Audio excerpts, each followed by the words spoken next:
want to start us off? Go ahead. You know you always do it. But I shouldn't have to always do it. You get to always do it. Fantastic. You're the guy. You're the guy, too. No, you can't have two the guys. I disagree. Welcome to Week 1 NBA Utah Jazz recap, season analysis, game-by-game analysis, anything and everything. Weekly recap in general. Sure, I like that. A little temperature around the league, but as always on this channel, it's 90% the Jazz. What Absolutely. we're stoked about, what we want to see. How we feel about the last week, looking forward to the next week. Let's do it. Just analysis, recap, I guess. Mm-hmm. Oh, man. Game 1. Well, I guess let's start over. Jazz finish off the first week 2-1. Both home wins and a loss against the Lakers. Beat the Thunder and the Kings. We're doing stellar at home. Which is good for us. Yes. Because a victorious crowd is a crowd that wants to talk to us. So as a lot of the subscribers may know, we are outside the games interviewing people after. It's what we're doing on this channel. And it's cold. I think it's going to get colder. Yeah, I think we need the Jazz to keep winning, keep people around. No, it's fun. We've been having a good time with it so far. So open the season against the Thunder. Chris Paul back in town, as we much love to have. Yeah, that game got hairier than we expected. Yeah. First off, right off the bat, Royce started. Yes. Royce O'Neal's starting now. Mm-hmm. How do you feel about that? I want to know how you feel about it because I like it. I like Royce. Somebody mentioned it in one of our interviews that he got overshadowed a little bit because it was his first year with us, the same year it was Donnie's first year. But I love him. He's kind of the glue guy. He's never gonna wow you, but he's always gonna help. Yes. And what would you say? Here's the thing. I love Royce O'Neal starting. I really like Joe Ingles coming off of the bench. And my favorite starting five is the starting five that we've done in games 1 and 3, which is Conley, Mitchell, Bogdanovich, O'Neal, and Gobert. That's my favorite starting lineup. I think the Jazz are playing chess here. I think they're looking way, way ahead, and I love it. What would you say is Royce O'Neal's greatest strength? Defense. Bingo. What's his second greatest? You may not get this, which is fair. Yeah, I don't know his athleticism. Mm-hmm. So defense and athleticism. Who is he going to need to be able to guard in the playoffs? Kawhi Leonard. What if we run into the Antetokounmpos, the Kawhi Leonards, even James Harden? I know he's a guard, but he plays very physical. You're going to need to put a bigger body on him. He was the one that guarded him. Yeah. When we played him. I think Quinn Snyder wants to get Royce O'Neal ready for big-time moments, starting him, giving him more of a role so he feels more comfortable in a larger role in this team. Because looking at the Jazz's roster, I only see one player that has even the opportunity to guard players like that, and it's Royce O'Neal. He's always been like a fan favorite, I think, around Utah, and he doesn't get a lot of play around the league. So I'm happy that he's getting to shine that way, and I think the Jazz know exactly what they're doing, like you said. Sure. He is the guy that's going to be guarding him. Even LeBron James. And yeah, well, I don't know if he. I mean, we'll see. Specifically on Wednesday, I don't know if he's ready for the Kawhis. I don't think he is right now. No. I don't think Antetokounmpo. It's going to have to be by committee. That's why they're starting him now, though. Fair enough. I think they're looking that far ahead. You look at the Jazz's roster. Ingles, there's no chance. Bogdanovich, I don't think he has the speed. I think Royce O'Neal's the only player. Quinn's looking at it, and he wants to give Royce a bigger role, and I love it. And I think he's a great fit in that starting lineup because he brings something that no one else has on the roster. Mm-hmm. One of the other big takeaways from that game is Moutier with his he's again, he's not going to necessarily wow you, but I knew when the story started coming out that him and his agent got together and he was going away from New York, they wanted to see where they could go and learn. That's a very mature decision, and I think we have a great coaching staff. Quinn Snyder, give you a chance, teach you some different things. And I read a lot of Knicks fans, their big problem with him was shoot from anywhere, and he's going to be low efficiency. If they can coach him up to take the right shot, on this team you're going to get the right shot with how much the ball's moved around and people sharing. I'm super stoked for Moutier as a guy coming off the bench. I love Moutier. Let's talk about it now. I swore off Exum last year. I was done at that point. That hasn't changed. That hasn't wavered. At $9.6 million against the cap, And I believe the statistic that I read was 29% of the games he's played since being with the Jazz. That's just not going to cut it. The greatest ability is your availability. I love what Moutier does. If Moutier can take the spot of Dante Exum, we trade him as soon as humanly possible. I don't know if there's a buyer out there who would love a guy that plays 29% of the games, but if they're out there, I love Moutier. Emmanuel Moutier, underrated pickup for us. You called it way before I did. Well, and I honestly, like, I didn't watch him. My biggest thing was attitude. Again, if you're making that decision, it's like, I know I'm not where I'm at, where I want to be in my career. A player that can, especially because everybody's got such high egos in the NBA because they're so good where they came from, but somebody that can humble themselves, and everybody talks about how humble Donovan is, how he's willing to learn. If Moutier's showing that, we've shown what we can do with like young talent. And I don't know if he's going to make these huge strides, but he is definitely going to be a piece on this team that's going to come off the bench and help out a lot. Super stoked. Yeah. Big takeaway from game one. And I think, honestly, the first week in general, as interviewing fans and us watching, a lot of the excitement has been centered around Mike Conley. Yeah. Right? I would say 90% of the people are saying they're excited for Conley. Absolutely. Which they should be. But that excitement got a little wavered this week. Mike Conley came out super cold in the first game. Didn't pick up much better in the second game. A little bit, not much. Played better last night against the Kings in a blowout, so I don't know what that means. But how worried are you about Mike Conley's shooting woes? 0. All right. Me neither. I'm not worried at all. It's fine. Like, he ditched the headband. Did you notice? No. He didn't have the headband in game 3. I noticed. The Sloan curse is real. No headbands on this team. Bring the headbands in. The Ninja headband thing's stupid. You should definitely be able to wear those too. No, not worried in the least bit. He had his career worst game on the game 1. Yeah. And we won. We still won. So, we're not going to have his career worst ever again. Knock on all the wood everywhere. Knock on you.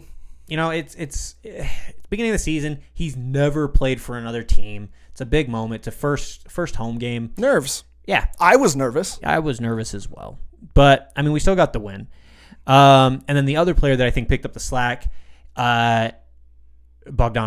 Oh. I think the Pacers they're gonna be so sad that he left. And I get why. Like, they had him for a song, and then, he earned more money, and he wanted to go to a team that he thought were contenders, which he chose the Jazz. And I didn't know a lot about him. I have been so impressed the first few games. In game 1, gets injured. Sprains the ankle. Goes out, and they're saying immediately questionable to come back Friday, Saturday, probably in doubt too.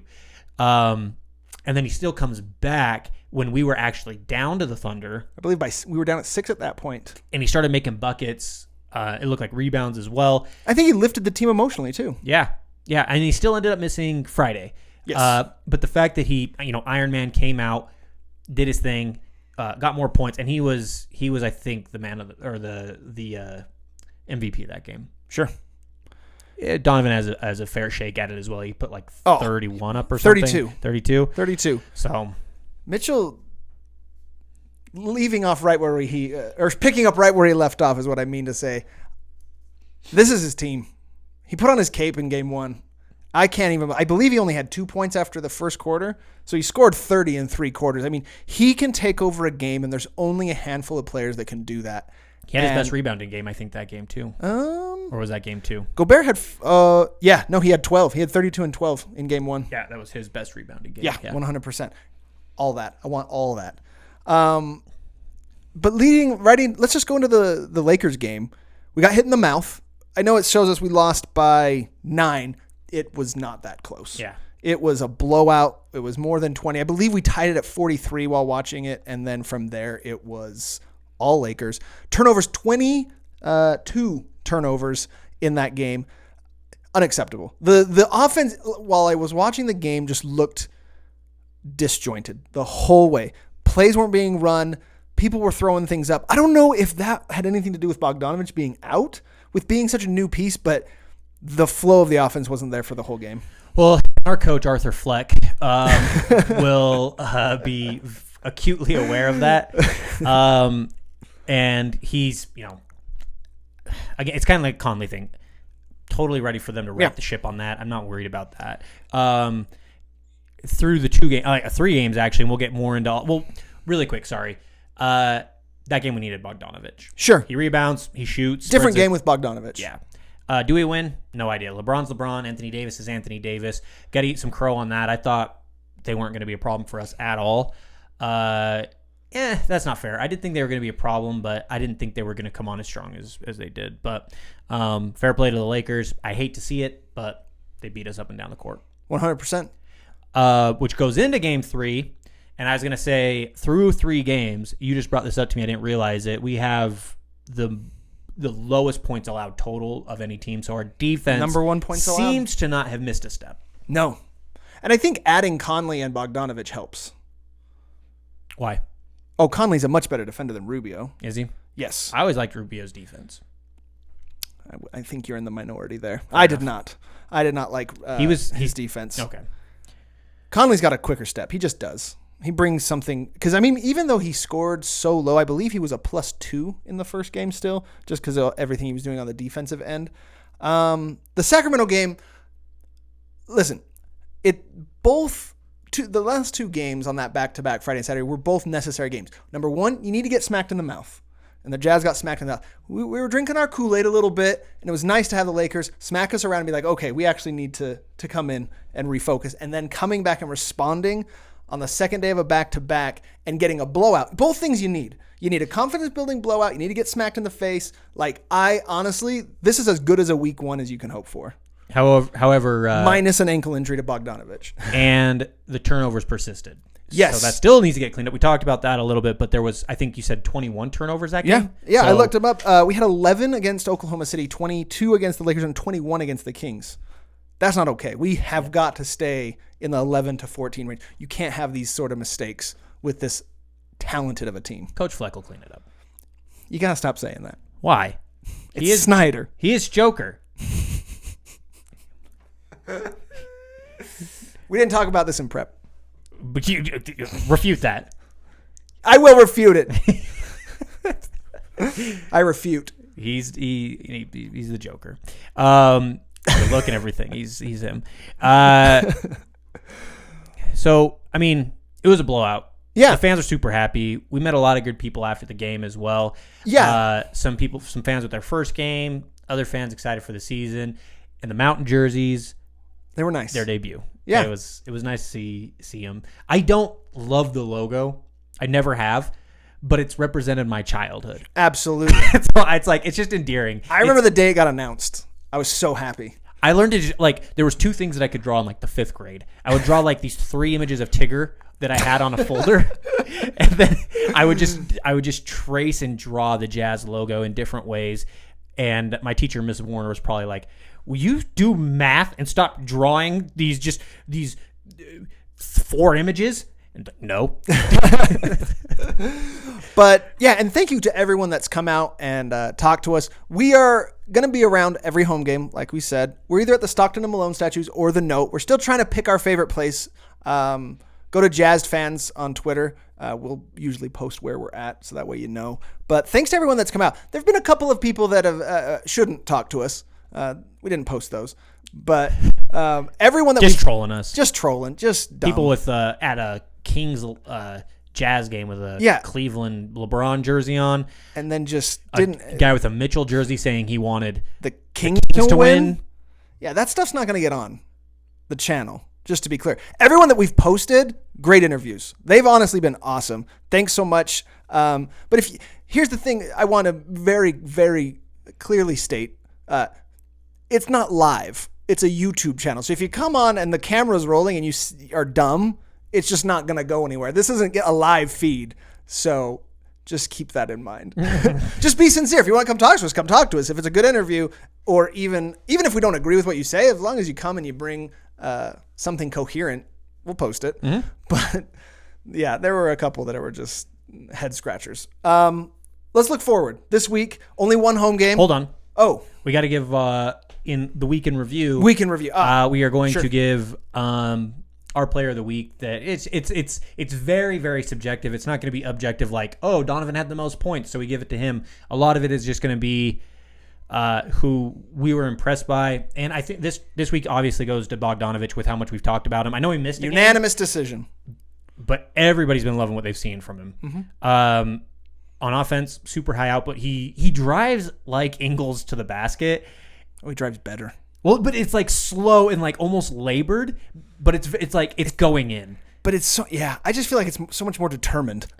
Yeah, but I mean, it's like you have like he hangs it up there, and you're almost like what the, and it goes in. And we love Ingles. Don't. Oh yeah, absolutely. They're splash uncles. But also, I mean, he's been like banging rebounds and stuff like that. Maybe you don't say it like that. Banging the boards, as it were. Like that's not helping better. It's fine. That's the actual phrase. How dare you? Banging the boards. Banging boards. That's what I've heard people say. No, it's it seems like he wants it. Like each end of the court, he's in it. Yeah. We love seeing it. I'm starting to get really, really, really excited for him. And honestly, I'll let you say your piece on that. Sorry. Honestly, that's perfect. I don't got much more to say. It was perfect. We obviously missed him in game 2. That's part of the reason he is player of the week for us. So important in games 1 and 3 and clearly absent in game 2. And I love that when he gets injured, it's for one game, unlike Dante Exum. Paul is not on board. I'm over it. So looking forward to next week. Okay. Tough week. Yeah. Apparently, because the Suns can beat the Clippers. So we got that tomorrow night. And also, like, 4 games in, like, 7 days. Jeez. Let's calm it down, NBA schedule. The Warriors have played 2.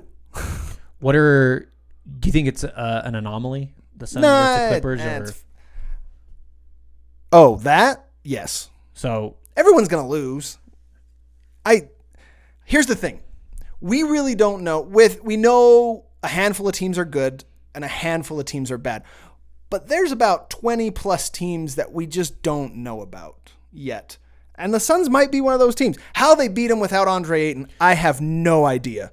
But the Suns shouldn't be that terrible this year. But maybe they are. But you don't know who's good and who's bad yet. We had an ongoing feud or bet. Did we actually make a bet on it that the Suns would make the playoffs before the Kings? Absolutely. It was that the Suns would. We made a Kings-Suns bet. But it was that the Suns would be better than the Kings, and we talked about the playoffs. Yeah. And neither of them made it, but the Kings were right outside. I got nervous. And then this year, Paul just looks at me after the first few games with the Suns and just goes, "Told you they were going to make the playoffs before the Kings." And neither are making up this year. No. I'm happy for Rubio, though, playing well. Yeah, and, sure. Hopefully that's a good place for him. He's great against normal teams. I believe that. Ricky Rubio is a great regular season point guard. When it comes time to the playoffs, it didn't work out. I like Ricky Rubio. Don't get me wrong. I will standing ovation him if I'm in the stadium when he's around. I like him. No, we'll do it anywhere. Sure. We'll do it outside the stadium. We'll do it at the Wise Guys Lounge. He's going to get a standing ovation. I like him. I like the guy, but it had to happen. Anyway, so we got Clippers twice, and then the Kings as a rematch this week. So 4 games, only one at home. The Clippers before our next, because Clippers is next Sunday, Sunday right? night. So Yeah, we'll review that next week. But fair. We have 3 games before then. Like you said, the Suns, the Clippers. We will be at home. So that's a game that we're going to be at and doing interviews. Some of the things that I wanted to see again is, I don't know what we do with Kawhi. Again, it's defending by committee. Like you said, this will be a good time to see Royce. Yeah. And then my biggest thing is, can we stop Lou Williams off the bench? I don't think he can put 18 on like he's been doing against other teams, and we win. I also want to see how we handle Pat Bev. Yeah. Who does Pat Beverly cover? Mitchell. You think? He has to. He's their best guard defender, right? So then you put Kawhi on Bogdanovic? Yeah. Okay, fair enough. I think Bogdanovic would destroy Beverly. I just think the height difference. I mean, Beverly destroyed Durant. Not destroyed, but he contained him. He contained him. That's true. Maybe I'm wrong. I think Bev on Mitchell, though. He's our number 1 threat. And he's their number 1 defender. That's fair. No, it's good. And I think Kawhi would smother Bogdanovic. The question is Bogdanovich release fast enough on that outside shot? I think he does. I think he does too. No, 100%. I think Bogdanovich do fine. He kind of reminds me again of Ingles. Like he gets the ball where it's right here, and then it's just like they don't even like reload or anything. It's just like what? I'm interested to see because I don't think we're going to win that game. If the Jazz are going to beat the Clippers, I think it's going to be on the inside. I think this is Rudy Gobert's game. I think he matches up really well. We have to win this game if we're going to beat them. I think it's going to be really hard when Paul George comes back. It's not that we can't do it. We definitely can. Sure. But because he's not back yet, right? No, not yet. But we need this one. Yeah, this one we really do need. This is for the taking. It's too early for this game. Yeah. It's too early. We'll get another one next Sunday, so. That's too early for two of them. But, anything else? Nope, just next week with the Kings. Got to clean up turnovers as well. See how the Kings respond. I think they actually have more talent than what they showed. Yeah. I think they are missing Willie Cauley-Stein. I don't believe Bagley played either in the game. No, he did not. So if, and I don't know what his injury status is. I probably should have looked that up, but it'll be interesting because I think they're a much better team than what they showed. I'm not as high on them this year as I was last year. West is too crowded. I actually think I did at this point with the Suns. I've jumped ship and I'm with you. I think the Suns are actually a better team with Ricky Rubio, Booker healthy, Ayton in his second year. And they're all really games. They're all really fun games. We'll see where the Suns really are. We'll see where we really are. How we stack against the elite. And, Kings is run of the mill, hopefully. Okay. Thanks so much for tuning in. We'll be back next week. We'll see you at the game on Wednesday night. Until then, have a great week. Bye.